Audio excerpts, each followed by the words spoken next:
welcome to our vegetable production series with Sakata, where we talk everything vegetables and fruits a little bit, depending on what you think a watermelon is. So from seeding all the way to fertilization, the whole lot. We're talking to Lolo, he's going to tell us a little bit more.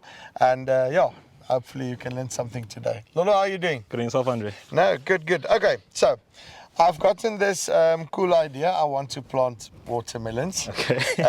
Hopefully, which is not too bad. I have an idea. First of all, where do I start? What is the most important thing when I'm actually considering planting watermelons?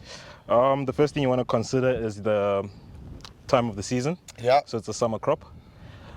In this area, they were able to plant it in winter because they don't get frost.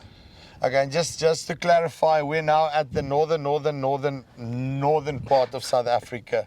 The climatic conditions very important. That's very important. That's number one. Number two is the size of your area. You need quite a big size area to make profit. And when you were saying size of the area, what would that be? Particularly 1 hectare, 2 hectares, more than that? So if you've got half a hectare, you don't want to plant watermelon. Okay. You want to look at something like tomatoes or something else. So just to give you an idea, per hectare we're doing 5,000 to 6,000 plants. Yes. And then we're looking at 2 fruits per plant. Okay, so then you're looking at about, let's say 10,000 fruits per hectare at the end of the day. At the end of the day, if you harvest everything. If you harvest everything. Okay, so let's say I've got all those things covered. I've got a, let's say, area of 2 or 3 hectares, even if I want to do it on a smaller scale. What is my next steps? Why do I approach the soil preparation and those types of things? Okay, with regards to the soil preparation, the most important thing I would mention is having a plastic mulch. Yeah. Because there is no commercial sprays that you can actually purchase to control your weeds. And you do get some guys that actually say, okay, right, this is not registered, but you can spray it. My experience has been you do set back the watermelons as well with those types of things. So you're saying get yourself a mulch, ridge, and put it over. Am I correct? That's correct. So that's the best way to go through there. That's the best way to go with it. Also, just to mention, coming out of winter, this also would assist you with your temperature. Yeah. So the temperature in there would be slightly higher, which would help a lot. And then also with conserving water with your drips under the plastic. That helps a lot. So if I haven't got like an irrigation pivot, something, and I'm going drip irrigation, then also moisture conservation, that also helps. Okay, so and then how do I plant them? What's the basic process that I go through when I plant them, and what do I need to look at? So you've got the option of planting directly with seeds. Yeah. If you feel that you've got a problem with the rats, for instance, you can make seedlings first and then transplant the seedlings. Okay. Yeah. So rats is actually an issue when I'm just planting seed, where they come in and basically dig out the seeds? Exactly. Come out and dig out seeds with most squashes, your butternuts, your pumpkins. I wanted to say I must just plant seedless watermelons, but that's not going to properly work.